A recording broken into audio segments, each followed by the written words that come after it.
Ya, halo pemirsa, momen Lebaran dimanfaatkan warga untuk mengunjungi destinasi wisata dan pusat-pusat hiburan. Apakah perayaan Lebaran ini menjadi momen perbaikan ekonomi? Saya Herjuno Syaputra, Anda menyaksikan Sindo Sore. Ya, kita ke informasi yang pertama, pemirsa. Berhati-hatilah, sebuah minibus rombongan wisatawan di kota Sabang, Aceh terjun ke jurang. 1 dari 8 penumpang ditemukan tewas. Minibus kendaraan wisatawan ini terjun ke jurang di jalan menuju 0 km Indonesia, kota Sabang, Aceh. Warga dan petugas berupaya mengevakuasi para korban dari jurang sedalam 50 meter. Akibatnya seorang penumpang tewas, 7 lainnya luka-luka. Diduga mobil masuk jurang akibat pengemudi yang hilang kendali saat melintasi lokasi yang terjal dan curam.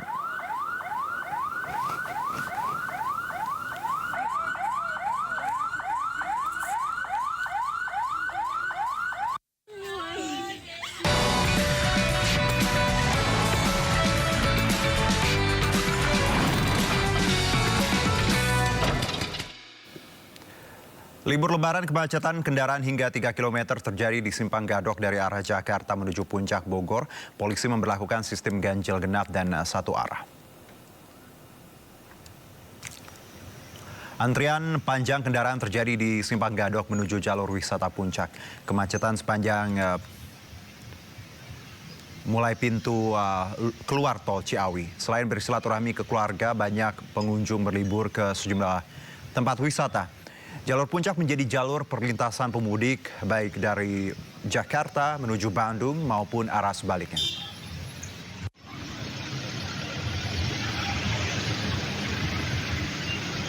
Kami memiliki CB atau langkah-langkah yaitu di Ratusan mobil truk dan bus tujuan Anyer Caritat Pandeglang Banten terpantau ramai. Pihak kepolisian memperlakukan sistem buka tutup jalur hingga mengakibatkan kemacetan sepanjang lebih dari 1 kilometer.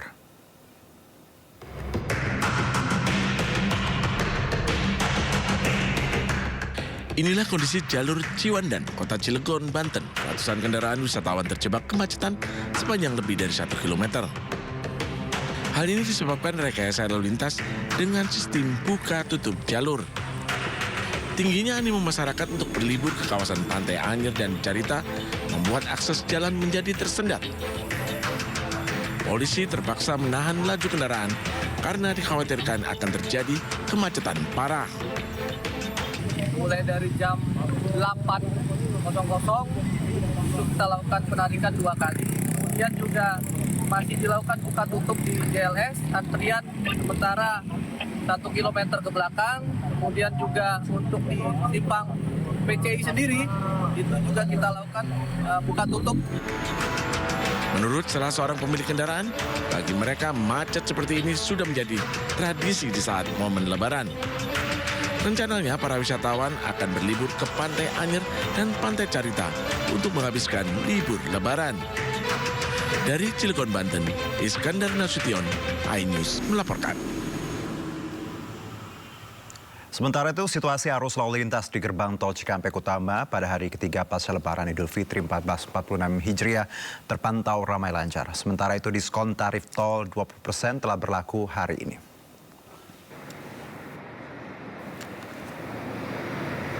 Hingga siang tadi tercatat 44.000 kendaraan memasuki gerbang tol Cikampek Utama menuju Jabodetabek.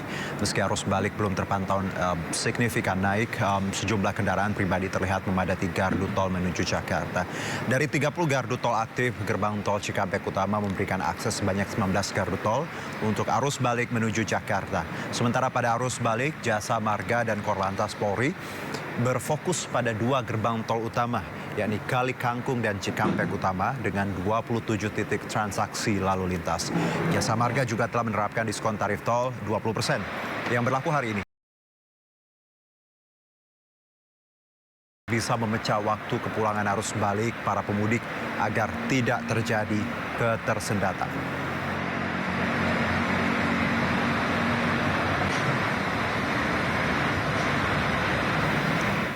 Ya, dan untuk mengetahui informasi terkini dari Cikatama, kita terhubung dengan rekan Salam Rahmat. Selamat sore, Salam. Bagaimana kondisi arus lalu lintas di sana? Silakan.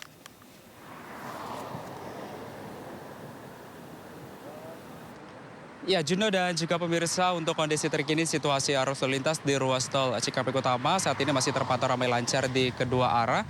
Dan rencananya nanti pada pukul 5 sore pelaksanaan one way ini akan diberlangsungkan mulai dari kilometer 188 hingga kilometer 70. Dan juga nantinya juga akan dilaksanakan juga kontraflow begitu dari kilometer 70 hingga kilometer 47 lantaran memang terjadi adanya lonjakan volume kendaraan yang melintas di kawasan tempat kami melaporkan saat ini, di kawasan gerbang tol Cikampek Utama 1 yang akan menuju dari arah timur tol Trans Jawa menuju ke arah Jakarta. Di mana hingga pukul 16.15 waktu Indonesia bagian Barat sudah ada lebih dari 26.000 kendaraan yang melintas kembali ke arah Jakarta. Dan dapat kami informasikan juga bahwa dari pihak kepolisian dari Korlantas Polri maupun juga dari PT Jasa Marga ini sudah melakukan pembukaan jalur fungsional Japek 2 Selatan yang dari arah Sadang Bojongmangu untuk mengurai kepadatan arus lalu lintas dari arah Bandung menuju ke arah Jakarta, sehingga ini diharapkan tidak terjadi adanya kepadatan antrian kendaraan baik itu dari arah timur tol Trans Jawa maupun juga dari arah Bandung, ini tidak terjadi pertemuan arus lalu lintasnya. Dan dapat kami informasikan juga kepada Anda, Juno dan juga pemirsa, bahwa dari pihak PT Jasa Marga nantinya juga akan memberlakukan diskon tarif tol sebesar 20% yang mulai akan berlangsung pada hari ini hingga tanggal 5 April mendatang dan juga akan dilanjutkan pada tanggal 8 dan juga 9 April mendatang. Juno. Baik, terima kasih, salam rahmat atas laporan Anda. Selamat bertugas kembali. Dan untuk menghadapi kepadatan arus balik Lebaran, Korlantas Polri mulai menerapkan one way lokal dari kilometer 188 hingga kilometer 70 sore ini. Berdasarkan data volume kendaraan jelang puncak arus balik menuju Jakarta yang sudah mulai meningkat sejak Kamis pagi, polisi mulai memperlakukan rekayasa lalu lintas. Untuk tahap awal, Korlantas Polri memperlakukan one way lokal dari kilometer 188 hingga kilometer 70 yang mengarah ke Jakarta. Pemberlakuan one way lokal dimulai Kamis sore.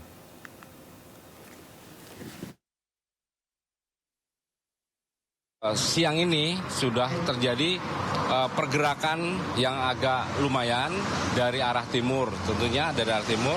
Oleh karena itu kami saat ini sedang menggelar perambuan khususnya di traffic cone yang ada di kilometer 70 sampai 47. Sehingga nanti apabila sampai kita berlakukan 188 70 itu kita berlakukan, penampungnya di kilometer 70 sampai 47 itu sudah ready, sudah for you. Nah, itu Pak. Untuk jumlah yang masuk antara tadi pagi itu masih dari sampai jam 12 itu antara yang keluar dan masuk itu masih imbang. Rata-rata hampir per jamnya itu 3.000-an. Ya, 3.000 baik itu yang keluar maupun yang masuk. Namun di atas jam 12 tadi di traffic counting yang ada di Palikanci itu sudah kurang imbang. Jadi yang masuk ke arah Jakarta itu sudah sekitar 3.500-an, namun yang keluar itu sudah 1.500-an, sehingga kita sudah langsung persiapan untuk menerima arus lalu lintas yang dari arah timur ke Jakarta. Tentunya itu persiapan dari hasil penghitungan tadi, nanti akan mungkin 1-2 jam ke depan itu akan kita berlakukan one way lokal dari 188 ke 70. Namun untuk menerima one way lokal itu tentunya di 70 sampai 47 sepanjang Cikampek itu harus kita persiapkan dulu tempatnya, wadahnya, sehingga tidak ada tersendatan. Ya, bagaimana kondisi terkini di Jalan Tol Jakarta Cikampek kilometer 62? Sudah ada rekan Aulina Yasha di sana. Aulina, bagaimana lalu lintas sore ini? Silakan. Ya, halo, selamat sore Juno dan juga pemirsa. Terkait situasi terkini baik itu di rest area kilometer 62 ataupun bagaimana di situasi lalu lintas di sekitar KM 62 ini bisa dilihat di layar televisi Anda bahwa situasinya ini ramai lancar baik yang mengarah ke arah Jakarta maupun yang akan memasuki ke dalam rest area 62. Adapun jika di arah sebaliknya mungkin yang mengarah ke Trans Jawa juga ini terlihat ramai lancar meskipun ini sudah ada satu jalur kontra kontraflow yang diberlakukan dari kilometer 70 sampai dengan 47. Untuk kendaraan yang didominasi memasuki rest area kilometer 62 dan juga yang melewati sekitar KM 62 ini didominasi oleh kendaraan pribadi, bus-bus dan juga tadi ada beberapa truk-truk logistik yang sudah mulai melewati ruas tol. Adapun untuk perkiraan kilometer yang kilometer mobilnya juga ini kira-kira sekitar 70 sampai dengan 80 km per jam ya. Adapun juga kita bandingkan dengan tadi malam, situasi di sekitar rest area kilometer 62 ini memang tampak berbeda dengan pada sore hari ini karena pada tadi malam terjadi sedikit ketersendatan kendaraan karena adanya kemacetan di sekitar KM 66 di mana ini ada pertemuan antara kendaraan yang dari tol Cipali dan juga dari tol Cipularang, Bandung, Jawa Barat. Adapun mengenai sistem yang sudah berlaku per sore hari ini, tadi kontraflow yang sudah kami sebutkan, kontraflow dari kilometer 70 sampai dengan 47, pastinya ini untuk mengurangi terjadinya kepadatan seperti tadi malam. Adapun mengapa kontraflow ini diberlakukan, pastinya jika kontraflow sudah diberlakukan, ini angka counting traffic sudah di atas 5.000 per jam ya.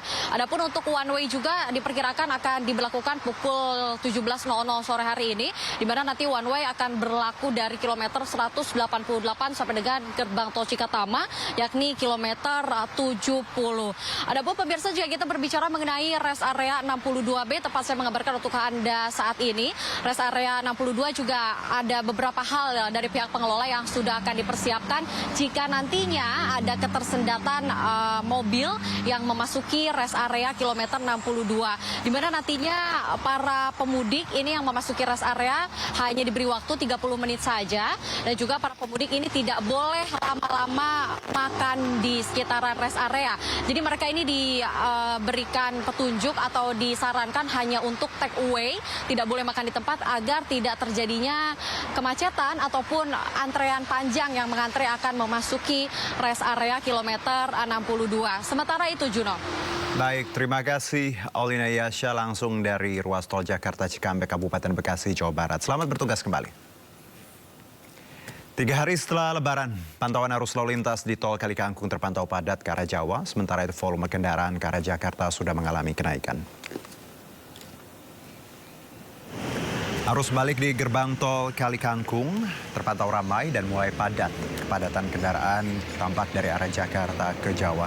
Sementara volume kendaraan arah Jakarta sudah mulai nampak ramai namun tetap lancar.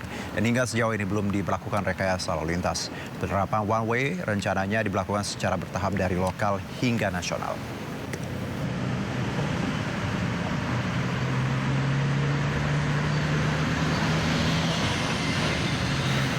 Ya, dan untuk mengetahui situasi terkini di gerbang tol Kalikangkung ada rekan Jane Cahyani di sana. Jane, silakan dengan laporannya untuk sore ini, Jane. Ya baik Juno dan juga pemirsa, untuk saat ini pantauan arus lalu lintas di gerbang tol Kalikangkung sendiri masih lancar. Dan ini di kedua arahnya, di kedua jalur A dan jalur B. Baik dari arah Jakarta menuju ke arah tol Trans Jawa maupun sebaliknya.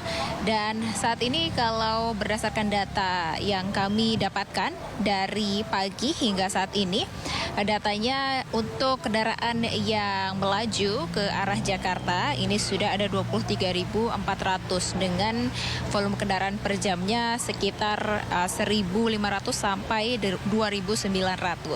Dan kalau dari arah Jakarta menuju ke arah tol Trans Jawa ini ada 14.400. Nah, ini bisa dilihat sedikit perbedaan karena memang sekarang sudah mulai memasuki ke puncak arus balik mudik lebaran tahun 2025. Dan sementara untuk saat ini belum ada penerapan sistem rekayasa lalu lintas seperti sistem one way nasional yang biasanya memang start atau dimulai dari gerbang tol Kalikangkung dan nantinya akan diterapkan atau diberlakukan secara situasional melihat dari volume kendaraan per jamnya yang melintasi atau melewati gerbang tol Kalikangkung ke arah Jakarta. Nah, kalau di sini di gerbang tol Kalikangkung sendiri memang tidak ada antrian kendaraan di gardu tolnya.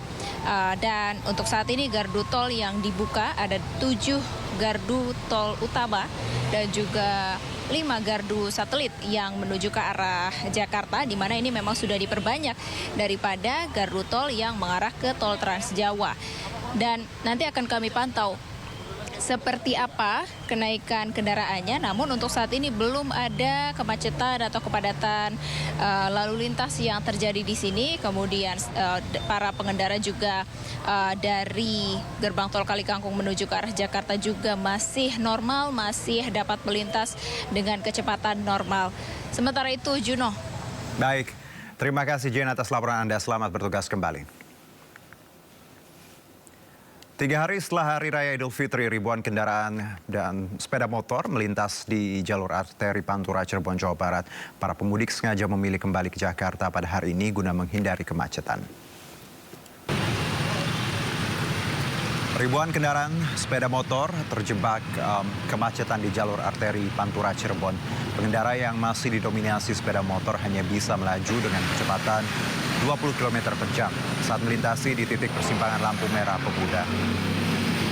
Pemudik motor dihimbau mewaspadai titik rawan kemacetan seperti di simpang Ganggraksan, Pemuda, Pleret, dan simpang 4 Palimanan. Menurut Dishub Kota Cirebon, kendaraan roda 2 yang melintas dari Jawa Tengah menuju Jakarta sejak pukul 12 malam hingga 8 pagi sebanyak 9.700 kendaraan. Diperkirakan gelombang arus balik pemudik sepeda motor akan terus meningkat pada sore dan malam hari.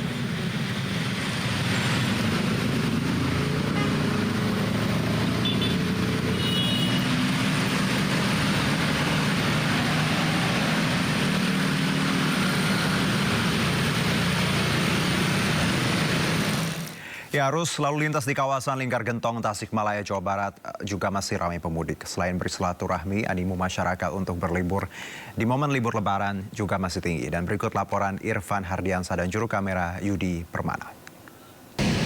Ya, pemirsa, H+3 Lebaran di jalur Gentong Selatan, Tasikmalaya, Jawa Barat ini terpantau ada terjadinya kepadatan dari arah Bandung menuju ke arah Tasikmalaya.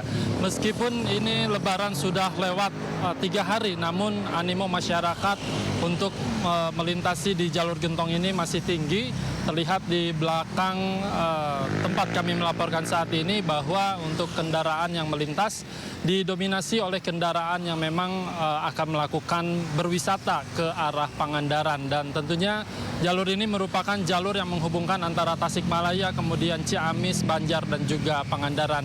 Dan jika kami lihat ini dari pantauan kami untuk plat nomor yang memang melintas di tempat kami melaporkan saat ini, yakni plat nomor D, yang mana ini dari arah Bandung dan sekitarnya.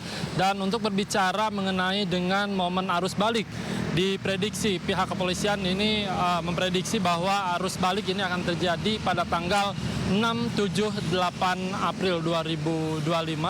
Dan tentunya untuk jalur Gentong sendiri ini banyak sekali titik ataupun trouble spot yang memang menjadi rawan kemacetan. Salah satunya di tempat kami melaporkan saat ini, di mana ada tanjakan Gentong, yang mana di sini juga banyak sekali kendaraan yang bermuatan besar sehingga melambat dalam menanjak begitu. Dan tentunya pihak kepolisian juga ini menghimbau kepada para pemudik yang hendak melakukan perjalanan di jalur selatan, khususnya di Jalan Gentong ini, untuk tetap berhati-hati dan berfokus diri dalam berkendara, kemudian juga pastikan kendaraan yang layak jalan. Dari Tasikmalaya, Jawa Barat, Irfan Hardiansyah, Yudi Permana, iNews melaporkan. Ya, puncak arus balik di Pelabuhan Bakahuni diprediksi terjadi mulai 5 hingga 7 April 2025. Guna mengurai kepadatan di puncak arus balik nanti, pihak ASDP akan memperlakukan delay system. Dan berikut laporan Indra Setiabudi dan juru kamera Yemi Yasin. Ya, pemirsa, dapat kami informasikan situasi terkini H+3 Lebaran, tepatnya di Pelabuhan Eksekutif Bakahuni Lampung. Ini masih terpantau sangat kondusif sekali, belum ada antrian maupun kepadatan. Dan sempat terjadinya antrian di kantong-kantong parkir yang berada di dermaga eksekutif ini, namun sifatnya sementara, yang mana hanya menunggu jadwal keberangkatan saja. Dan dapat kami informasikan juga bahwa setidaknya SDP di H+2 sudah mencatat sebanyak 15.000 penumpang sudah bertolak dari Pulau Sumatera menuju Pulau Jawa. dengan jumlah total kendaraan ini mencapai 5.000 kendaraan sudah bertolak dari Pelabuhan Bakauheni menuju Pelabuhan Merak, Banten. Adapun terkait puncak arus mudik 2025 tepatnya di Pelabuhan Bakauheni Lampung ini, ASDP memprediksi akan jatuh pada tanggal 5 hingga 7 April 2024. Yang mana perlu diketahui juga per hari ini di tanggal 3 April 2025 ini akan diberlakukan diskon tarif tiket ferry sebesar 21% hingga 36%, yang mana ini sangat meringankan sekali bagi masyarakat yang ingin melakukan arus balik 2025 ini. Dan perlu ketahui juga pihak SDP nanti juga akan melakukan berbagai sistem ataupun skema yang mana ini akan melakukan sistem delay system maupun juga buffer zone guna untuk mengurai kepadatan menuju dari jalur Sumatera menuju Pelabuhan Bakauheni Lampung ini. Dan perlu ketahui juga bahwa terkait jumlah kapal per harinya SDP masih memberlakukan 30 kapal per harinya dan tidak menutup kemungkinan nantinya akan ditambah menjadi 67 per harinya guna untuk mengakomodir masyarakat yang akan melakukan arus balik pada puncak tanggal 5 hingga 7 April 2025 mendatang.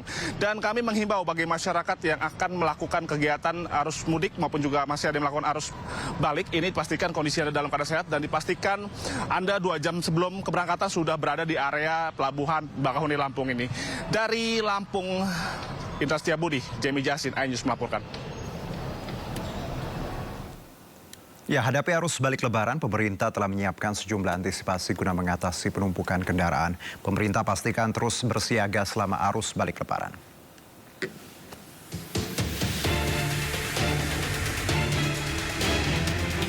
Usai Lebaran, arus balik di sejumlah wilayah terpantau padat. Di Tol MBZ, antrian kendaraan terjadi di hari kedua setelah Lebaran. Kepadatan terjadi di pertemuan antara Tol Cikampek dengan Tol MBZ. Tak hanya di Tol MBZ, kepadatan juga terjadi di kawasan Puncak Bogor. Guna mengurai kemacetan, sistem rekayasa lalu lintas dan sistem satu arah pun diterapkan. Kepadatan didominasi kendaraan yang melakukan mudik lokal dan berwisata di kawasan Puncak. Sementara di gerbang Tol Cikatama, lalu lintas terpantau ramai lancar. Hingga hari ketiga Lebaran belum ada penumpukan kendaraan yang melintas di Tol Cikatama. Pemerintah terus memantau arus balik Lebaran. Sejumlah antisipasi pun telah disiapkan jika terjadi penumpukan kendaraan. Yakinkan arus mudik tahun ini juga secara umum berjalan dengan baik, aman, lancar. Dan tentunya kita juga terus mengantisipasi untuk arus baliknya yang diperkirakan akan berpuncak di tanggal 6 dan 7 April.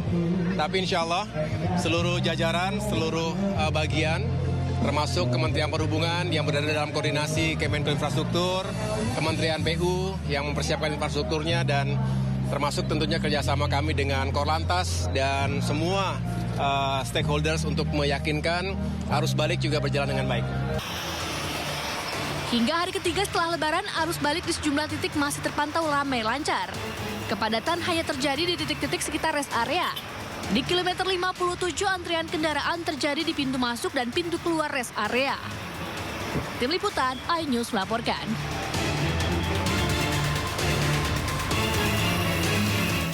Di musim libur Lebaran, stasiun Wush dipadati ribuan warga yang akan mudik ke Lebaran ke Bandung. Antrian nampak terlihat panjang di scan tiket untuk masuk ke peron.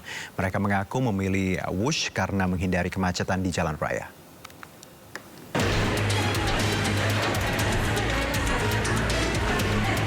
Ribuan pemudik silih berganti memadati stasiun kereta cepat Wush di Stasiun Halim, Jakarta Timur.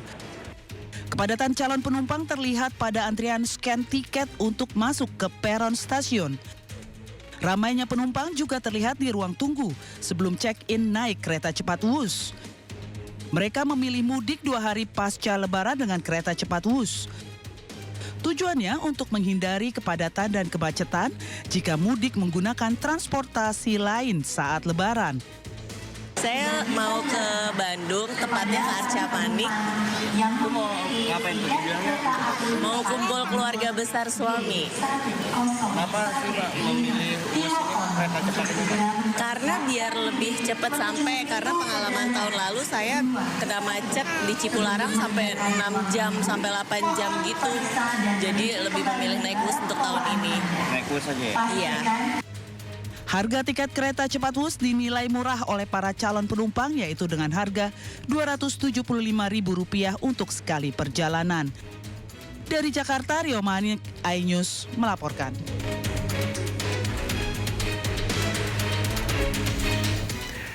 Hari ketiga pasca Lebaran, stasiun Senen mulai dipadati penumpang yang baru kembali dari kampung halaman. Sedikitnya ada 48.000 pemudik tiba di area Daop 1 dan berikut laporan Hadisti Arifa dan juru kamera Hoirudin Novandwi.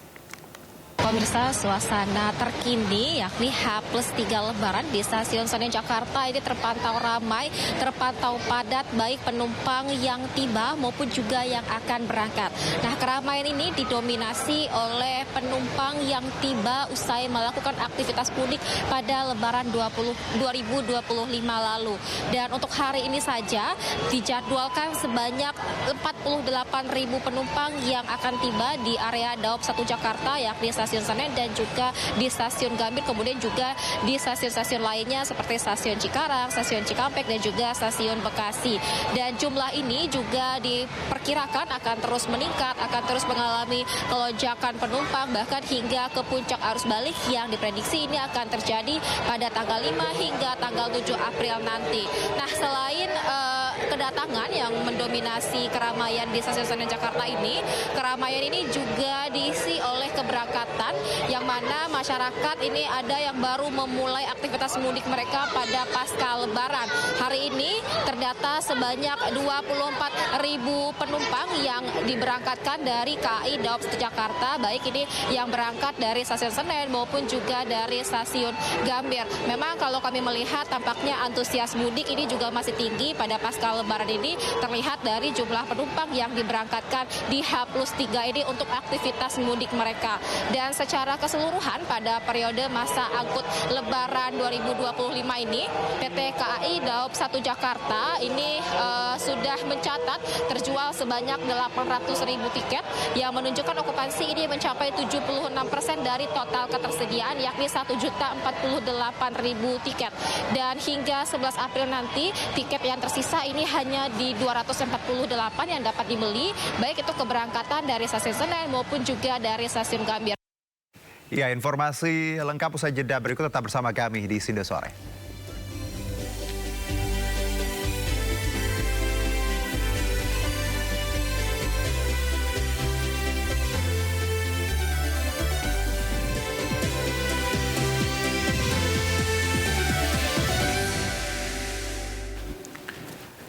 Kembali bersama kami, pemirsa, momen libur Lebaran, Taman Mini Indonesia Indah masih menjadi tempat wisata favorit warga Jakarta.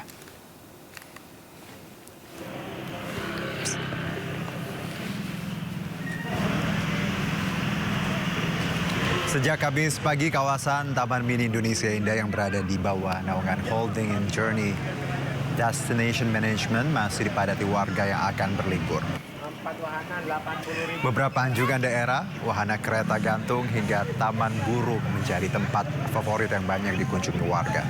Jumlah pengunjung yang berwisata ke TMII telah lebih dari 13.000 wisatawan. Guna mengejar target pengunjung sebanyak 120.000 selama momen Lebaran, dalam sepekan ini manajemen Taman Mini Indonesia Indah tidak menaikkan harga tiket, bahkan juga menyediakan beberapa promo untuk beberapa wahana.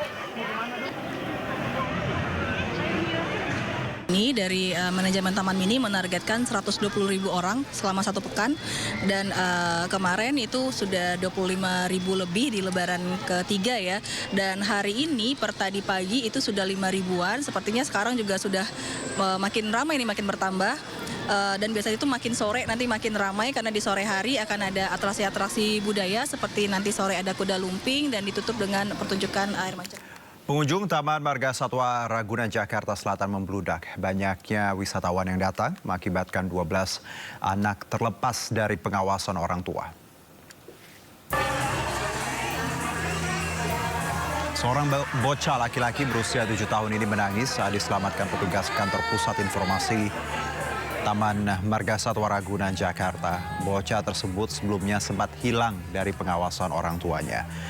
Banyaknya wisatawan yang berkunjung ke Taman Marga Satwa Ragunan membuat sedikitnya 12 orang anak terlepas dari pengawasan orang tua hingga akhirnya diselamatkan petugas. Anak-anak ini terlepas saat bermain di sekitar kandang satwa dan juga terdorong oleh pengunjung lain. Para orang tua dihimbau tetap waspada dan mengawasi anak-anak saat libur di tempat keramaian.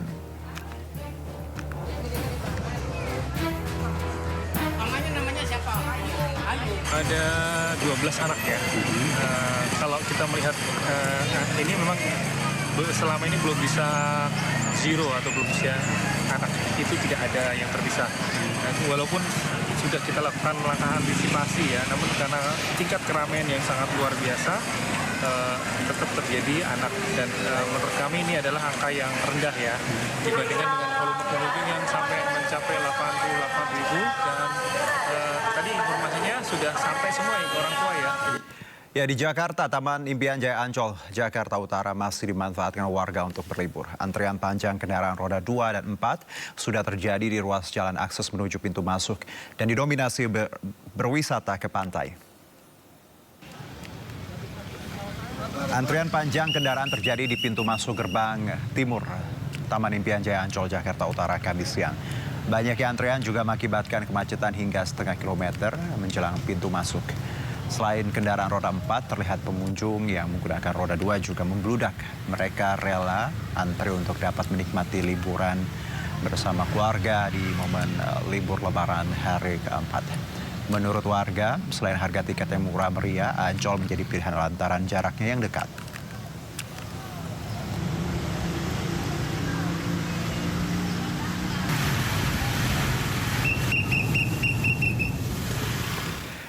Tiga hari usai Lebaran, Pantai Carita Pandeglang, Banten ramai oleh ribuan pengunjung yang sengaja datang sejak pagi agar bisa menikmati ombak. Namun pemirsa, bagi Anda yang berwisata ke pantai tentunya tetap harus berhati-hati. Petugas pantai mengaku sudah ada 15 wisatawan yang terseret ombak.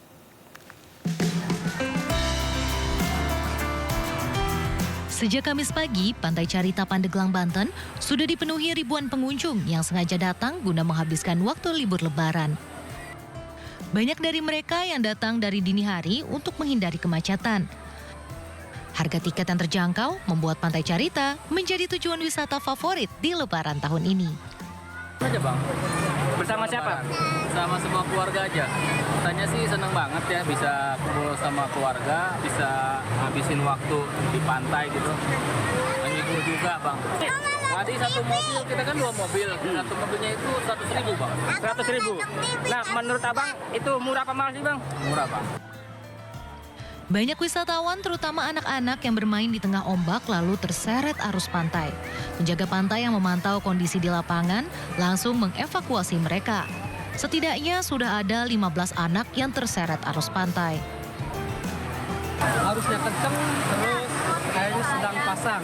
Dan banyak pengunjung, banyak yang terbawa arus. Alhamdulillah dapat terselamatkan semuanya. Nah pemirsa, bermain di pantai menjadi pilihan seru untuk mengisi waktu liburan. Namun bagi Anda yang mengajak anak-anak diharapkan untuk selalu mengawasi dan menjaga buah hati Anda agar tidak bermain terlalu jauh ke tengah pantai. Dari Pandeglang, Banten, Iskandar Nasution melaporkan. Ya, pemirsa, warga ramai-ramai memanfaatkan libur panjang Lebaran 2025 untuk mudik, berkumpul bersama keluarga hingga berwisata ke tempat-tempat hiburan seperti yang kita lihat sebelumnya. Nah, momen ini juga menjadi ajang perputaran uang di berbagai daerah. Apakah ini menjadi sinyal perbaikan ekonomi nasional? Kita akan membahasnya bersama ekonom yang sudah bergabung bersama kami. Sore ini ada Bang Fahrul Fulvian. Assalamualaikum, selamat sore Bang Fahrul. Waalaikumsalam, selamat sore Pak. Ya, selamat Lebaran, masih dalam suasana pekan-pekan Lebaran. Bang, kalau kita lihat tadi ya, tempat wisata ramai sekali. Tidak hanya di Jakarta, tidak hanya Dufan, TMI, Ragunan, tapi di beberapa daerah juga. Anda melihat ramainya pusat hiburan di berbagai daerah ini. Apakah ini punya korelasi terhadap ekonomi saat ini, Bang? Pada dasarnya sebenarnya kita bisa melihat bahwa memang setelah pada kuartal 1 kemarin ya, perekonomian kita itu penuh dengan ketidakpastian selain karena faktor eksternal dan juga ada realokasi anggaran dari pemerintah. Sebenarnya beberapa hal terkait konsumsi masyarakat momentumnya itu positif. Contohnya itu kita bisa melihat ada kenaikan upah minimum yang udah lumayan tinggi ya daripada tahun-tahun sebelumnya 6,5%. Terus juga gaji guru dan lain-lain juga sudah dinaikkan. Lalu di sisi lain kita juga masih ada dampak dari penurunan harga listrik Januari, Februari itu masih berasa di bulan Maret. Nah, sebenarnya juga ada hal lain yang jarang dibahas orang ya. Kalau kita lihat teman-teman kita, saudara-saudara kita yang tinggal di kabupaten dan juga di pedesaan yang terekspos langsung terhadap meningkatnya harga soft commodity, Pak. Soft commodity itu seperti coklat, karet, dan juga kopi, dan juga komoditas seperti CPO, itu income-nya membaik. Jadinya ini sebenarnya fenomena yang sedang kita lihat di berbagai tempat hiburan di dalam negeri ya beberapa waktu terakhir. Nah, mudah-mudahan nantinya fenomena membaiknya konsumsi masyarakat ini bisa dilanjutkan, tapi tentunya dengan beberapa catatan. Oke, tadi Bang Farul menyebutkan kuartal 1 ya. Kita tahu biasanya kan perbaikan ada di kuartal 2 karena mungkin momennya biasanya lebaran ada di kuartal 2. Ini kuartal 1 sudah cukup baik. Anda melihat apakah tren positif ini, tren baik ini bisa kita lanjutkan di kuartal berikutnya menurut Anda? Ada catatannya, Pak. Hal yang perlu selanjutnya itu dijaga oleh pemerintah, itu harus bisa memberikan ekspektasi yang baik. Dan ekspektasi yang baik ini hanya akan bisa tercapai kalau pemerintah memberikan sinyal yang clear kepada pasar dan masyarakat terkait dengan realokasi APBN. Seperti sama-sama kita ketahui, banyak bisnis yang menunda belanja modalnya, menunda aktivitasnya karena melihat ada perubahan drastis dari belanja negara. Kita jangan lupa ya, belanja negara itu adalah penerimaan dari sektor swasta. Kalau ini bisa dilanjutkan, tren yang kemarin kita takutkan seperti terjadinya PHK dan lain-lain bisa berubah menjadi tren perbaikan daya beli dan tren perbaikan lapangan pekerjaan. Tapi ini hal yang paling penting ya, pemerintah harus secepatnya memperjelas terkait dengan realokasi anggaran. Kalau ketidakjelasan dari realokasi anggaran ini berlanjut, Pak, kita akan kehilangan momentum di kuartal 2, kira-kira seperti itu. Oke, kalau bicara tadi Anda menyebutkan harus jelas realokasi tadi anggarannya ya. Kalau untuk swasta sendiri, perlu kita tahu ya Bang Farul bahwa swasta juga banyak terpukul saat ini. Apakah perlu insentif atau kemudahan-kemudahan untuk bisnis-bisnis di tanah air agar juga bisa nantinya keadaan tetap baik seperti ini misalnya? Kalau kita lihat insentif terbaik itu adalah kejelasan realokasi, Pak. Kalau realokasinya nggak jelas, pemerintah ini mau belanjanya di mana? Apakah nanti program makan bergizi itu akan seberapa banyak? Terus program 3 juta rumah seperti apa? Lalu belanjanya seperti apa? Nah, kalau itu jelas, insya Allah swastanya akan bergerak dengan sendirinya. Kalau ternyata kita melihat masih ada penundaan informasi realokasi anggaran kuartal 2 berat, Pak. Nah, ini sama-sama kita tunggu. Insentif saya udah bagus, yang paling penting informasi terkait realokasi anggaran. Harus jelas mau ke berapa, mau berapa banyak, programnya apa saja, sehingga kita baik di sektor real maupun di sektor keuangan bisa menyesuaikan, kira-kira seperti itu. Tapi Bang Farul, kalau kita bicara nada-nada sumbang masyarakat yang membandingkan lebaran tahun ini dan lebaran tahun lalu, bahwa banyak yang merasakan bahwa lebaran tahun ini tidak begitu meriah. Plus juga kita tahu angka mudik juga turun kan. Ini juga fenomena yang cukup mengejutkan karena biasanya yang mudik tuh luar biasa. Anda melihat kalau tadi dari narasi yang coba kita lihat bahwa keadaan sebenarnya baik-baik saja dengan adanya upah minimum regional ya, kenaikan gaji guru, pangan yang terkendali. Apakah benar seperti itu? Atau suara-suara sumbang tadi sebenarnya juga nggak salah sebenarnya, Bang Farul? Itu sebenarnya nggak salah. Kalau kita lihat penurunan terjadi di kelas menengah. Nah, kenapa ada penurunan terjadi di kelas menengah? Karena bisa kita lihat ya, kenaikan upah itu terjadi di pekerjaan yang bukan pekerjaan high skill. Itu yang sudah kejadian ya. Jadinya memang fenomena yang lagi kita hadapi dan harus diperhatikan adalah trading down itu terus terjadi, Pak. Mungkin kita lihat belanja meningkat, tapi bukan belanja yang mahal-mahal. Bisa jadi yang kejadian sekarang ya, kalau kita lihat banyak yang tadinya pulang kampung itu naik pesawat, berubah jadi naik mobil, Pak. Yang tadinya itu belanja di tempat yang lebih mahal, berekreasi di tempat yang lebih mahal, itu berubah ke berekreasi ke tempat yang lebih murah. Itu yang kita lihat kejadian dan memang ini adalah isunya. Ada perbaikan, tapi memang perbaikan ekonomi ini tidak merata. Dan memang isunya terjadi di segmen kelas menengah. Ini jadi PR pemerintah. Dan kelas menengah ini baru bisa meningkat kalau informasi terkait dengan realokasi anggaran itu bisa meningkat, bisa diperjelas oleh pemerintah juga. Karena sebagai besar bisnis dari kelas menengah itu terkait juga dengan APBN, kira-kira seperti Menarik itu. sekali ini informasi. Berarti kalau tadi saya baca dari ucapan tadi Bang Fahrul bahwa ada trading down ya, atau fenomena pindahnya konsumen ke barang-barang yang lebih murah ya Bang. Ya, ini khususnya di kelas menengah. Mereka saat ini konsumsinya ketika tadi Anda menyebutkan ketika biasanya naik pesawat akhirnya memilih kereta atau mungkin moda transportasi lain. Ada data tidak Bang bahwa memang hal ini terjadi di kelas menengah dan trennya memang seperti itu di lapangan? Mari kita lihat trafiknya ya Pak, data trafik yang harusnya muncul ya dari BPS 1 bulan sampai 2 bulan depan. Kalau dari anekdotal evidence saja yang saya lihat dari teman-teman saya yang mudik memang terjadi fenomena seperti itu Pak. Nah, fenomena bahwa yang tadinya naik pesawat berubah jadi naik kendaraan, jadi moda darat. Nah, sehingga perbedaan moda spendingnya ini terjadi berbeda. Aktivitas dan keriaannya sama, Pak.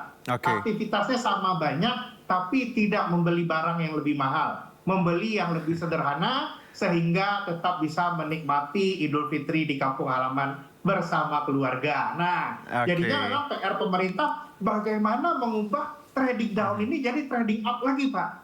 Trading up hanya akan terjadi kalau ada optimisme. Kalau ada ketidakpastian di depan, orang pasti mikirnya berhemat. Nah, ini yang harus kita sikapi bersama. Di kondisi sekarang ini kita harus menciptakan optimisme di masyarakat. Oke, baik Bang Fahrul. Sekarang coba kita lihat bersama Bang Fahrul. Saya ajak teman-teman yang juga menyaksikan saat ini. Kalau bicara ekonomi dan wisata momen Lebaran, apakah benar memang tempat-tempat wisata ramai? Saat ini kita coba lihat liputan dari SeaWorld Ancol berikut ini.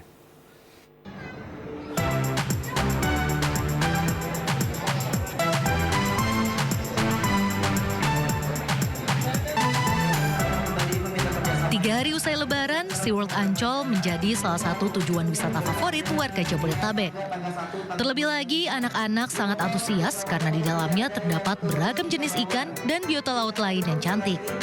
Terowongan laut dan akuarium raksasa ikonik menjadi daya tarik utama yang memungkinkan pengunjung menikmati sensasi berjalan di dasar laut sambil melihat ikan berenang di sekelilingnya.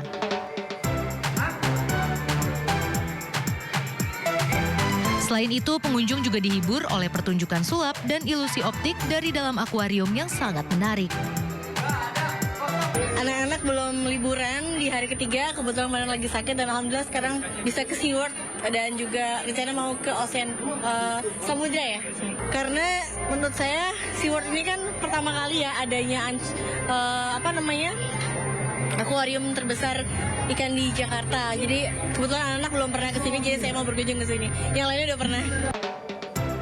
Diprediksi pengunjung kawasan Ancol dan juga SeaWorld akan terus bertambah di akhir pekan seiring dengan masa libur cuti bersama yang masih tersisa. Dari Jakarta, Muharlin Pandu Priyo Aji, iNews melaporkan. Oke, Bang Fahrul, kita lanjutkan bahwa bicara tempat-tempat wisata ini jadi konsumsi banyak orang, banyak kelas ya seperti itu, mau menengah, mau bawah juga. Nah, kalau kita lihat tadi di Jakarta, SeaWorld ya, this is not very low, tapi juga menengah juga bisa. Anda melihat bahwa sebenarnya tempat-tempat ramai yang memang juga tidak murah ya, tapi tetap ramai dikunjungi. Apakah ada analisa tertentu menurut Anda terkait tadi perbaikan ekonomi? Saya lihatnya memang kalau income middle to low itu ada perbaikan, Pak. Itu bisa kita lihat ada peningkatan spending di sana. Nah, ini mungkin kalau kita lihat ini, kalau mau dilihat ini perbandingannya mungkin bisa dibandingkan bagaimana trafik yang ada di mall-mall high-end Jakarta. Itu mungkin turun. Dan juga perubahan data penjualan FMCG dari beberapa perusahaan besar, terutama FMCG asing, itu melihat terjadi momentumnya sedikit turun. Nah, ini yang kita lihat ya, di kondisi sekarang ini, kalau kita mau bicara ada pelemahan, kita harus lihat dulu segmennya yang mana.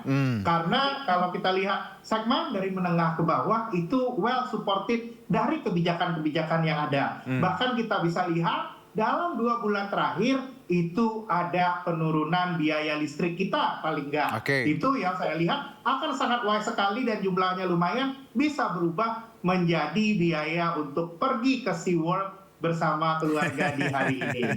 Itu yang kita lihat, Pak. Ini memang harus lihat segmen per segmen. Kalau kita lihat mass market, insya Allah ada recovery. Ditambah lagi kalau kita lihat di kabupaten ya, rekan-rekan kita yang terekspos kepada soft commodity dari kalangan petani, nilai tukar petani itu sedang mengalami perbaikan yang luar biasa. Kalau di Sumatera ya, terutama harga karet sudah kembali ke level tertinggi sejak tahun 2012.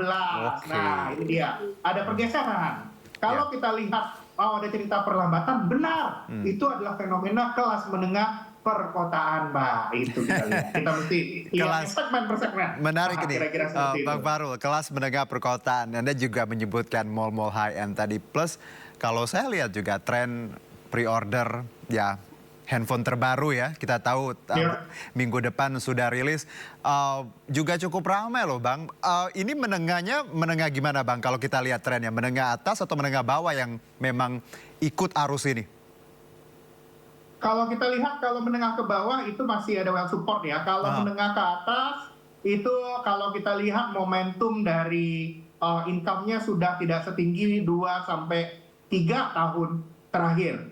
Coba misalnya kita bayangkan seorang pengusaha kelas menengah yang dulu waktu zaman COVID itu bisa melakukan efisiensinya yang banyak dan belum perlu untuk menaikkan upah. Nah, di kondisi saat ini ketika upah minimumnya sudah naik banyak, bersama juga dengan kenaikan harga bahan baku, pendapatan dari bisnisnya tentunya ada sedikit yang berkurang. Nah, ini fenomena yang sedang kita lihat. Dan kalau kita lihat juga kenaikan income itu, kalau kita lihat itu data-data itu ya, kenaikan income di sektor yang blue collar itu kecenderungannya lebih naiknya lebih cepat daripada income white collar. Jadinya kalau kita lihat sekarang yang agak susah naik itu pendapatan dari white collar worker kita. Saya sendiri ya yang bekerjanya white collar sudah lupa, Pak. Kapan terakhir kali kita naik gaji double digit? Udah nggak ada, udah slow banget beberapa tahun terakhir. Kira-kira seperti itu. Jangan curhat, nanti saya teman-teman saya bisa mendengarkan. Tapi lagi-lagi ya, Bang, dengan situasi yang seperti sekarang ya, tantangan global ya, perang ekonomi, paling tidak kita tetap harus bersyukur bahwa kita masih bisa hidup dan juga bekerja dan juga tadi punya harapan untuk perbaikan. Apalagi momen Idul Fitri ini kita lihat trennya positif. Semoga terus berlanjut ya, Bang Fahrul. Terima kasih banyak atas waktunya ekonom kita, Bang Fahrul Fulvian. Tetap semangat ya dengan tantangan di kedepannya. Terima kasih, Bang. Iya. Oke, kita lanjutkan pemirsa, masih bicara liburan dan lebaran. Ini banyak keluarga yang mengisi waktu libur dengan bermain wahana air yang ada di Bogor, Jawa Barat. Selain seru, pengunjung mengaku rekreasi ke sini sekaligus untuk menghindari kemacetan di Bogor.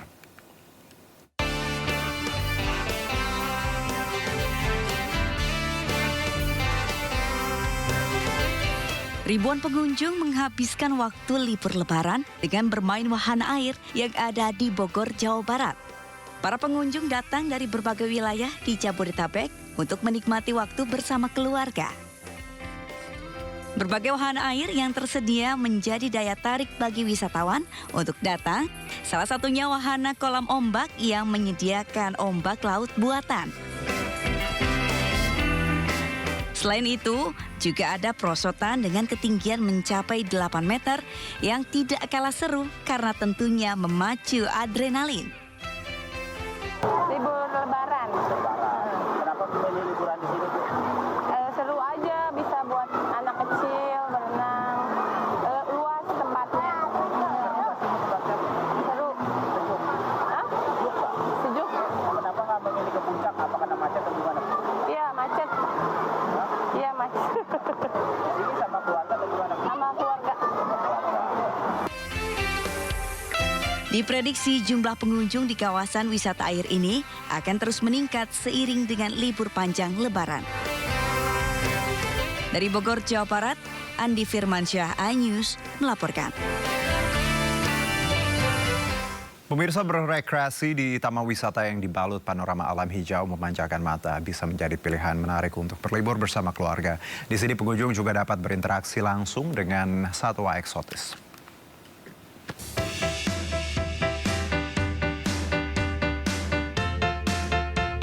Ya pemirsa, masih dalam nuansa Hari Raya Idul Fitri 1446 Hijriah, yang mana sehabis melakukan kegiatan halal bihalal, kebanyakan masyarakat melakukan kegiatan berwisata. Salah satu mengunjungi tempat-tempat wisata. Salah satu tempat saya melaporkan saat ini di kawasan Bandar Lampung yang memiliki satu-satunya taman satwa. Untuk mengetahui apa saja sih yang menarik di tempat saya melaporkan saat ini, ikuti saya. Satu-satunya destinasi wisata Taman Satwa di Kota Tapis berseri ini menyuguhkan pengalaman berinteraksi dengan beragam satwa. Memiliki 400 lebih satwa dari 62 jenis satwa eksotis membuatnya jadi tujuan berwisata di libur Lebaran ini. Di sini pengunjung bisa melihat cantiknya satwa-satwa eksotis secara jelas tanpa terhalang pagar pembatas dan kawat kerangkeng. Bahkan dapat berinteraksi langsung dengan para satwa secara lebih natural layaknya di alam liar. Seperti memberi makan hewan hingga menunggangi gajah. Lokasinya 1 waterboom, 2 ini taman satwa. Kita sekarang ada di lokasi taman satwanya. Tapi kalau diletakkan taman satwa ini lebih ramai dibandingin waterboom. Karena kalau di Lampung taman satwa itu hanya ada di sini. Tapi kalau waterboom banyak. Udara sejuk dan menyegarkan berpadu rimbunnya pepohonan menyempurnakan rekreasi wisatawan. Berjumpa dengan hewan dilindungi pun cocok bagi anak-anak semakin mengenal keberagaman makhluk hidup. Dapat sekali edukasinya. Apalagi nih si bocil ini baru pertama kali kan ngelihat burung pelikan segala macam, apalagi dia mau lihat gajah gitu. Bandrol dengan harga Rp20.000 hingga Rp75.000, wisatawan bisa menikmati pengalaman seru dan beredukasi untuk mencoba beragam wahana di wisata ikonik ini. Ya pemirsa, beginilah keseruan saya selama berada di Lembah Hijau Bandar Lampung. Yang mana Lembah Hijau Bandar Lampung memiliki satu-satunya taman wisata di kawasan ini. Dan bagi Anda yang ingin menikmati berkunjung, berwisata di momen Lebaran 1446 Hijriah ini dengan harga terjangkau, Anda bisa menikmati dan bermain bersama satwa-satwa yang berada di kawasan ini. Dari Lampung, Indra Setiabudi, Jamie Jasin, Ainus melaporkan. Ya, mengisi waktu libur Lebaran tidak ada salahnya kita memilih kegiatan yang berbeda dan memacu adrenalin. Di Kabupaten Semarang, Jawa Tengah ada lokasi wisata seru di mana kita bisa menikmati wahana adventure, mobil off-road hingga bersantai sambil menikmati kuliner di pinggir sungai.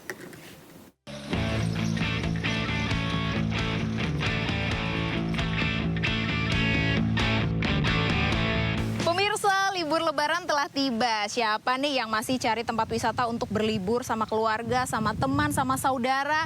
Nah, saya saat ini berada di Kabupaten Semarang dan di sini ada tempat wisata yang unik. Istilah kata zaman sekarang hidden gem.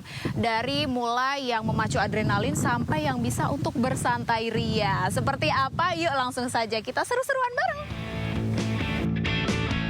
Pemandangan asri dengan semilir angin yang menyejukkan menyambut wisatawan setibanya di desa wisata ini. Lokasinya yang tersembunyi seolah menemukan cara tersendiri untuk healing dari hingar-bingar perkotaan.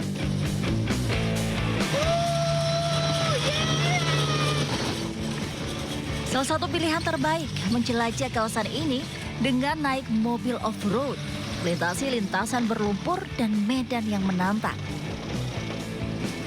Meski memacu adrenalin, namun melintasi hamparan alam memanjakan mata, memikat hati. Mencoba olahraga air di sungai seperti turbing, rafting hingga menaiki perahu karet tak kalah seru. Tak heran banyak wisatawan lokal menghabiskan waktu bersama keluarga di sini. Gimana? Enjoy nggak Pak keluarganya main di sini? Enjoy banget, mengenang masa kecil, main di sungai. Asik sih. Mau nyoba yang rafting cuman nggak ini. Waktu ini agak nututinan. Baru tubing ya, karena kan kita nggak kurang persiapan. Kalau mau tahu dari pagi ada rafting, mah kita dari pagi. Oh gitu. Tapi gimana, seru nggak? Seru banget. Enjoy keluarga. Enjoy banget. Menikmati suasana tenang, pengunjung bisa bersantai di pinggir sungai, mendengarkan deru aliran air, serta menyantap makanan khas Jawa yang sedap. Seperti pecel, ikan teri, hingga kelapa muda. Nikmatnya. Jadi buat Anda pemirsa yang masih mencari rekomendasi tempat wisata, nah ini bisa menjadi salah satu pilihan yang sangat menarik, yang sangat unik, sangat oke. Ada di Pesona Garda, Kabupaten Semarang, Jawa Tengah. Dari Semarang, Jawa Tengah, Jen Cahyani bersama juru kamera Raga Firdaus dan Laksana melaporkan.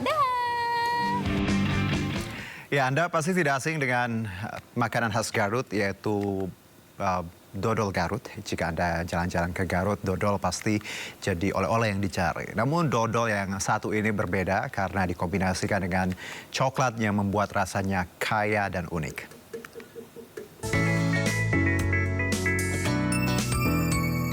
Jalan-jalan ke kota Garut, pastinya dodol menjadi oleh-oleh wajib yang langsung diserbu. Cemilan khas kota Garut ini dikenal memiliki ragam rasa unik dan kemasan yang memikat mata pembeli. Cokodot atau coklat isi dodol telah berdiri sejak tahun 2009. Lebih dari 300 varian tersedia di salah satu outlet yang berada di Jalan Siliwangi tak jauh dari alun-alun kota berjulukan Swiss Van Java ini. Di momen libur lebaran bukan hanya konsumen dari Garut saja, tapi banyak dari luar kota yang menjadikan coklat dodol ini sebagai oleh-oleh. Coklat ya, setiap tahun sih aku pasti selalu kesini. Kebanyakan sih kayak coklat, dodol kayak gitu aja sih. Sering buat oleh-oleh ya biasa. Cokodot terus berinovasi dengan mengikuti tren yang ramai di masyarakat, salah satunya coklat kunafa atau coklat Dubai. Selain produk coklat, ada juga produk UMKM khas Garut yang bisa dibeli konsumen, mulai dari dodol Garut, kerupuk kulit, kerupuk dorok-dok, dan juga bakso aci. Dari Garut, Jawa Barat, Irfan Hardiansyah, Yudi Permana melaporkan. Ya, arus balik lebaran dimanfaatkan oleh para pemudik untuk membeli oleh-oleh khas Banyumas, Jawa Tengah. Mendoan adalah salah satu buah tangan favorit pemudik. Penjualannya di musim libur lebaran mengalami peningkatan hingga 100%.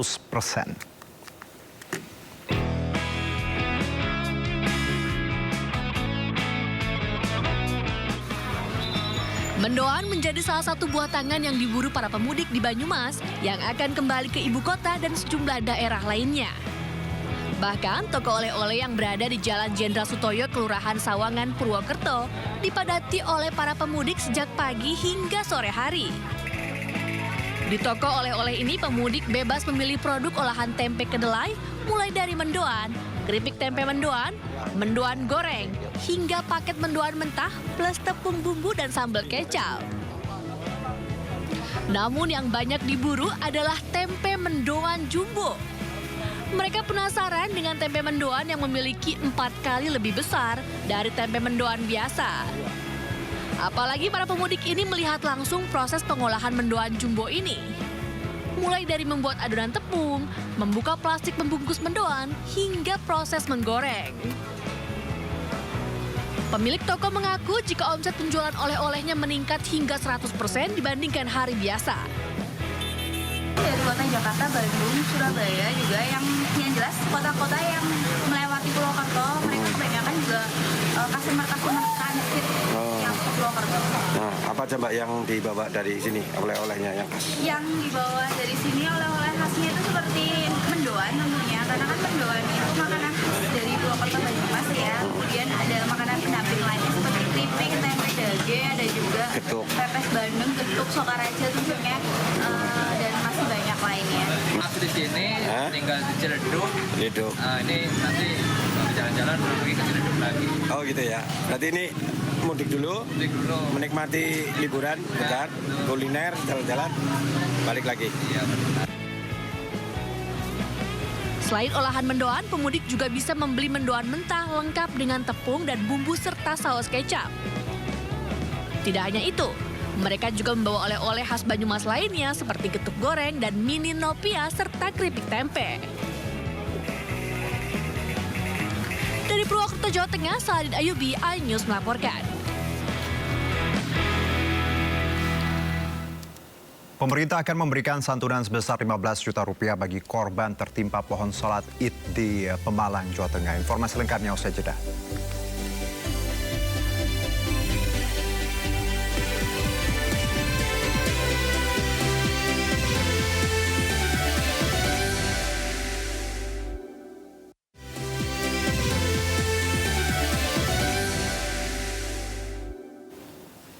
Ya, kembali bersama kami pemirsa, kita ke informasi berikutnya. Aparatur sipil negara atau ASN akan masuk kerja usai libur lebaran 8 April 2025. Wakil Menteri Dalam Negeri Bima Arya menegaskan seluruh ASN tidak boleh terlambat saat hari pertama kerja.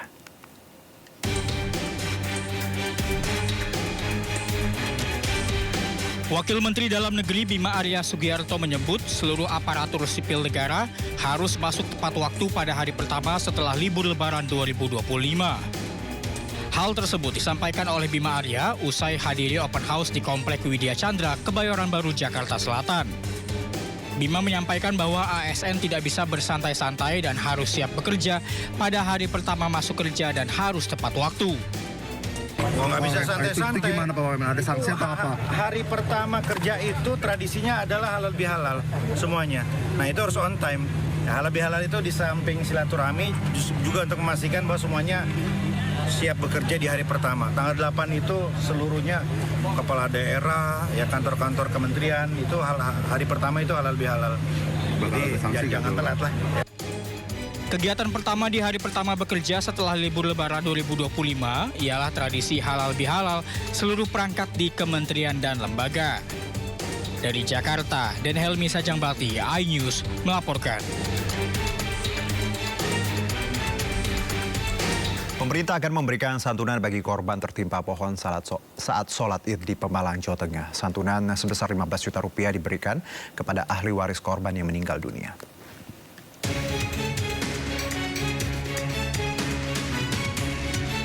Sebuah pohon beringin tua tumbang saat pelaksanaan sholat Idul Fitri di Kompleks Alun-Alun Pemalang, Jawa Tengah dan menyebabkan 12 korban luka-luka. Kini kondisi korban sudah membaik. Korban luka seluruhnya dalam kondisi sadar, namun sebagian masih mengalami syok dan trauma sehingga membutuhkan perawatan intensif. Pemerintah pun akan memberikan santunan sebesar 15 juta rupiah kepada ahli waris korban yang meninggal dunia. Sementara untuk korban yang selamat, pemerintah juga akan memberikan santunan sebesar 3 juta rupiah bagi korban luka ringan. Korban luka berat akan ditanggung biaya perawatannya.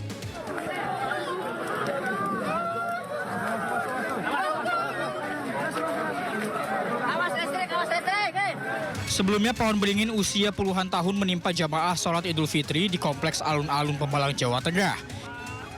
Insiden ini menewaskan 3 orang yang seluruhnya merupakan warga Kelurahan Pelutan Pemalang. Sementara korban selamat mencapai 19 orang, 12 diantaranya terluka berat, 7 lainnya luka ringan. Tim Liputan, iNews melaporkan. Pemirsa, pemerintah akan menyediakan 1.000 rumah subsidi untuk wartawan. Rumah tersebut rencananya akan dibangun di Bogor dan Banten.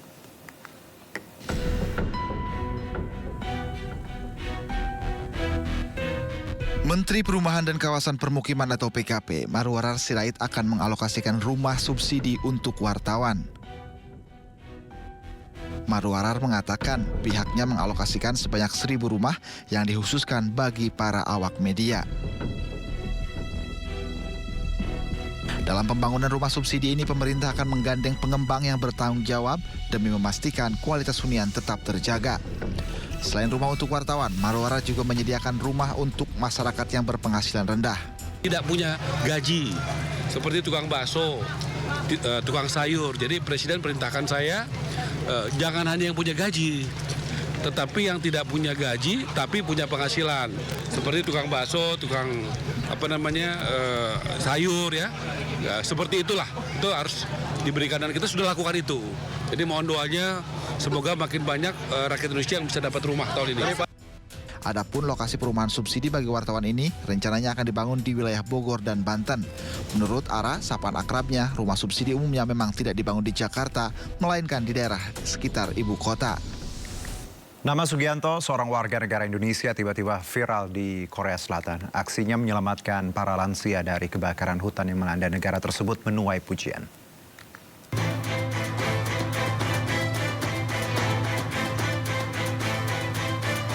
Nama Sugianto, seorang warga Indonesia yang bekerja di Korea Selatan, tiba-tiba terkenal.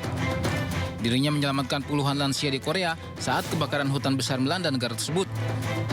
Sugianto merupakan seorang nelayan yang bekerja di Korea, tepatnya di daerah Yeongdeok, Gyeongsang.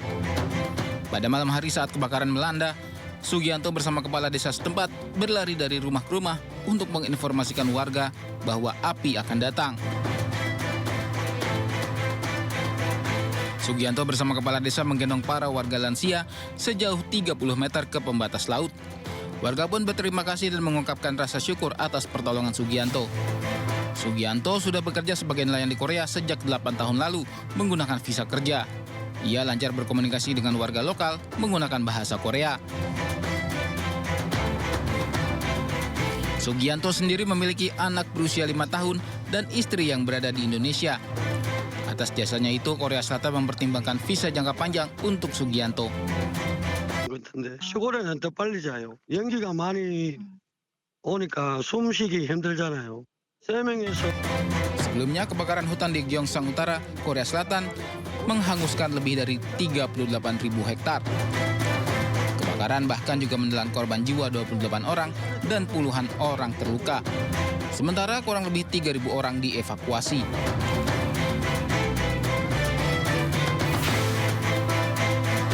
Dampak kebakaran ini membuat ribuan orang kehilangan tempat tinggal.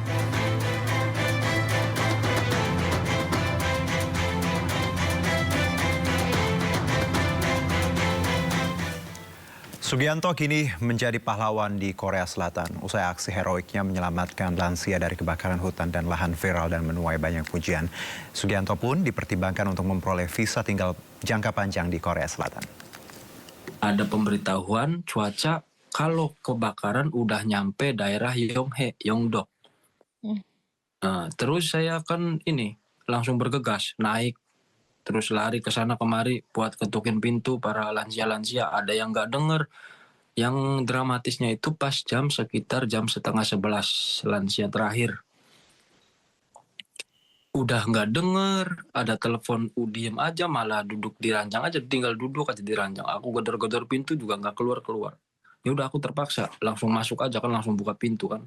Padahal kan langsung buka pintu kan nggak sopan, cuman karena keadaan mendesak aja demi keselamatan masyarakat sini aja gitu.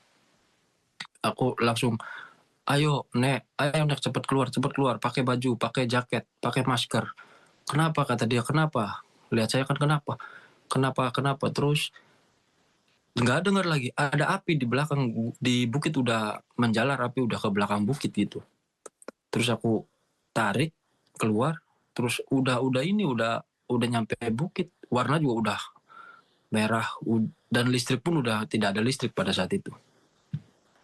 Baik, Pak Sugianto, apa sih yang mendorong Anda untuk melakukan atau menolong lansia-lansia yang ada di sana? Terutama gini Mbak, saya juga punya keluarga di rumah, punya nenek dan punya kakek. Nenek tinggal satu, kakek juga tinggal satu. Sedangkan saya di sini udah 8 tahun kerja di desa yang sama, nggak pernah pindah. Jadi masyarakat sini itu bagaikan keluarga saya juga yang di Indonesia gitu aja. Baik, Pak Sugianto sendiri ini asalnya dari mana sih Pak? Keluarga ada saat ini ada di mana? Di Indramayu di Indonesia. Baik, di Indramayu. Nah, tanggapan keluarga Pak Sugianto nih mengetahui berita ini seperti apa sih Pak tanggapannya? Awalnya ya gini Mbak, awalnya was-was juga, cemas juga. Apakah tidak apa-apa, apakah gimana kan? Saat itu juga jam 10 malam udah tidak bisa telepon, udah tidak ada internet, udah tidak ada sinyal karena ya itu semua jaringan kan terbakar semua. Jadi pas pagi itu pergi ke pengungsian, saya kan 2 hari nggak tidur karena satu, apakah kapal tidak apa-apa, apakah rumah juga tidak apa-apa kan? Alhamdulillah rumahnya tuh semuanya tidak apa-apa. Rumah tinggal bos, rumah tinggal kakeknya bos, rumah adiknya bos juga. Tidak apa-apa semuanya. Baik, Pak Sugianto, kita kan juga mendapatkan kabar bahwa Korea Selatan ini sedang mempertimbangkan visa jangka panjang untuk Pak Sugianto. Ini tanggapannya seperti apa? Alhamdulillah berkah, nggak tahu berkah, ya berkah. Mungkin Tuhan Maha Kuasa memberi kesempatan saya untuk berbuat baik dan dapat berkahnya bisa dikasih visa F2. Ada rencana nggak Pak Sugianto untuk membawa keluarga mungkin dari Indramayu begitu ke Korea juga? Belum ada karena anak saya masih umur 5 tahun. Baik, jadi setiap berapa lama sekali Pak pulang ke Indonesia? 1 tahun sekali karena gimana ya? Karena musim panas di Korea itu lebih panas daripada di Indonesia musim kemaraunya. Jadi 1 tahun sekali baru pulang. Iya, 6 bulan sekali pulang, 6 bulan 6 sekali bulan pulang. sekali pulang. Terus sekarang kan juga momentumnya momentum Lebaran nih Pak. Apa sih yang dikangenin dari Indonesia sendiri? Udah 8 kali Lebaran ini nggak pulang-pulang, nggak pernah Lebaran di rumah. Udah 8 kali Lebaran nggak pulang-pulang. Terus Iya, nggak tanggapan pulang. dari keluarga sendiri seperti apa nih Pak? Ya nggak apa-apa, intinya ya saya kata ayah dan ibu juga di rumah, sebagai orang tua cuma bisa mendoakan semoga anak yang lagi kerja di luar negeri juga sehat, nggak ada halangan, nggak ada rintangan, nggak ada masalah juga. Intinya ya sama-sama berdoa aja demi kebaikan masing-masing. Baik, Pak Sugianto mungkin terakhir, ada yang ingin disampaikan tidak kepada keluarga yang ada di Indonesia saat ini? Buat keluarga saya yang di Indramayu, buat ibu, bapak, dan istri saya, dan semua keluarga saya, terima kasih telah mendoakan yang terbaik untuk saya. Baik, terima kasih banyak Pak Sugianto sudah bergabung bersama iNews sore hari ini. Tentunya kita apresiasi Pak Sugianto untuk terus menebar hal kebaikan. Tentunya tidak hanya di Indonesia saja, tetapi juga di negara di mana Pak Sugianto saat ini berada. Terima kasih Pak Sugianto, salam sehat selalu. Terima kasih. Ya, Indonesia kembali mengirim bantuan untuk korban gempa bumi yang mengguncang Myanmar. Kami segera kembali.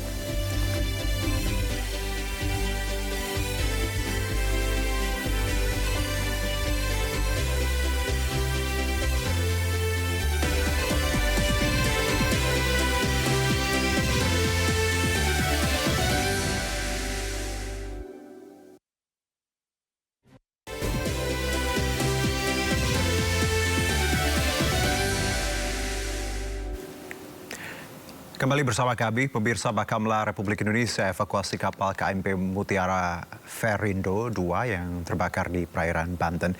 Kini 17 kru kapal telah berhasil diselamatkan.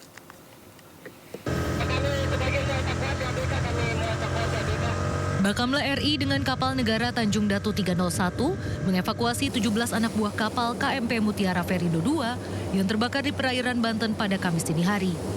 12 anak buah kapal berhasil dievakuasi dari total 17 ABK lantaran kapal yang mereka tumpangi mengalami insiden kebakaran hebat pada pukul 4 waktu Indonesia Barat. Sementara 5 orang lainnya membantu petugas dari Bakamla memadamkan api. Belum diketahui penyebab pasti kebakaran, namun api bermula saat kapal tengah lego jangkar di perairan Banten. Salah seorang kru kapal yang bertugas sebagai juru minyak kapal kala itu sedang mematikan generator darurat lalu melihat asap mengepul dari blower. Kru lain pun datang dan berupaya memadamkan api, namun sayang api terus membesar. Setelah meminta pertolongan, evakuasi pun dilakukan dan kini api telah berhasil dipadamkan. Mana HTM ini kilo berapa nih? Masuk Pak. Kapal itu di Indonesia kembali mengirim bantuan untuk korban gempa bumi yang mengguncang Myanmar. Bantuan sebagai wujud solidaritas dan komitmen Indonesia untuk penanganan bencana di ASEAN. Menteri Luar Negeri Sugiono bersama menteri lainnya dan BNPB melepas bantuan kemanusiaan untuk korban gempa Myanmar di Lanut Halim Perdana Kusuma, Jakarta. Bantuan yang dikirim seberat 124 ton, diantaranya berupa tenda pengungsian, alat kesehatan dan obat-obatan yang nilainya mencapai 1,2 juta dolar Amerika Serikat. Bantuan dibawa menggunakan 1 pesawat komersial dan 1 pesawat kargo. Bantuan hari ini adalah bantuan tahap ketiga dari pemerintah Indonesia ke Myanmar. Kemudian untuk undangan ini yang dan sejak 1 Maret sebenarnya kita sudah mengirimkan tim advance dan tim pendahulu yang terdiri dari unsur-unsur BNPB dan INASAR ke Myanmar untuk melakukan langkah-langkah yang sifatnya tanggap darurat, dan pada pagi hari ini kita mengirimkan bantuan resmi dari pemerintah Republik Indonesia sesuai dengan arahan dan perintah dari Bapak Presiden Prabowo. Jumlah bantuan yang kita sampaikan kurang lebih ada 120 ton barang yang nilainya mencapai kurang lebih 21 miliar. 124 ton barang nilainya 1,2 juta US dollar. Kemudian berdasarkan hasil rapat dari Kementerian Luar Negeri ASEAN juga, bahwa saat ini yang sangat dibutuhkan adalah shelter dan alat-alat serta obat-obatan, alat-alat kesehatan dan obat-obatan. Oleh karena itu kita juga mengirimkan sebagian besar dari bantuan tersebut dari apa yang mereka butuhkan. Ini adalah bantuan tahap ketiga, tahap ke-1 hari Senin yang lalu, tahap kedua hari Selasa, ada 2 kloter, kemudian tahap ketiga hari ini, pagi ini ada 2 pesawat juga, 1 pesawat untuk penumpang, 1 pesawat untuk kargo. Dan kita membawa barang-barang yang dibutuhkan oleh saudara-saudara kita di Myanmar. Selain itu kita juga bersama-sama dengan tim lengkap dari berbagai kementerian dan lembaga, BNPB, Basarnas, dan juga dari Kemenkes, dari Kementan, dan dari Basnas. Indonesia mengirimkan 10.446 kg bantuan kemanusiaan untuk korban gempa di Myanmar. Bantuan dikirim menggunakan pesawat C-130 Hercules milik TNI Angkatan Udara.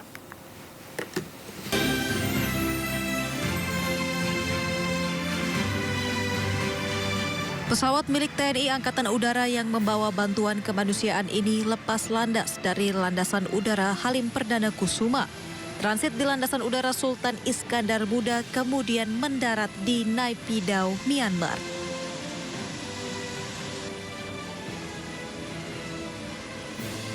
Bantuan seberat 10.446 kg ini mencakup 1 unit truk dari Basarnas, 68 koli tenda pengungsi dari Kemenhan, serta 3 ekor anjing pelacak dari Dipol Satwa.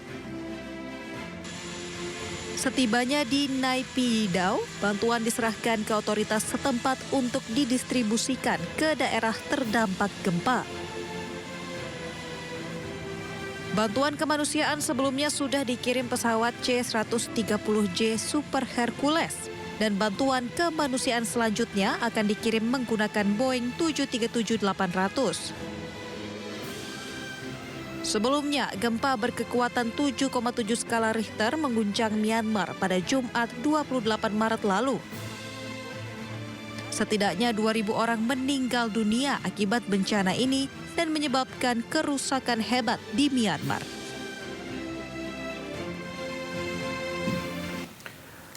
Ratusan personel SAR gabungan kembali dikerahkan untuk mencari dan mengevakuasi korban gempa magnitudo 7,7 yang mengguncang Myanmar. Tim SAR mengerahkan anjing pelacak untuk membantu mencari korban yang diperkirakan masih tertimbun reruntuhan.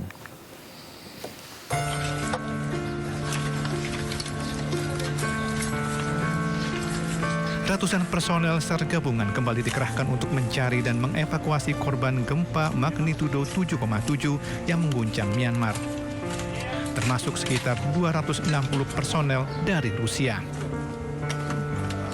Tim SAR mengerahkan anjing pelacak untuk membantu mencari korban yang diperkirakan masih tertimbun reruntuhan bangunan akibat gempa dahsyat Jumat pekan lalu. Hingga Kamis, pemerintah Myanmar melaporkan gempa telah menewaskan lebih dari 2.700 orang, 440 lainnya hilang, sementara 4.500 orang lainnya luka-luka. Мы сегодня немножечко изменили тактику, дали время поработать тяжелой технике на ряде объектов. Она уже завершает работу. Завтра мы работу спасателей спланируем также в трехсуточном режиме работы, но уже с увеличением подсветки и выхода в вечернее время суток, для того, чтобы работа была уже на открытых площадках. Эту работу сегодня власти обещали нам завершить. Тяжелая техника выходит и будут заходить непосредственно спасатели. Gempa magnitudo 7,7 mengguncang Asia Tenggara dengan epicentrum di Mandalay, Myanmar. Getaran gempa juga dirasakan warga Tiongkok hingga Thailand. Ya, informasi tadi menutup Sindo sore hari ini. Jangan lupa Anda bisa mendapatkan informasi terkini, terbaru melalui portal menghadirkan berita daerah nasional dan internasional lengkap di sindonews.com. Saya Arjuno Syaputra beserta kerabat kerja yang bertugas pamit undur diri. Terima kasih, sampai jumpa.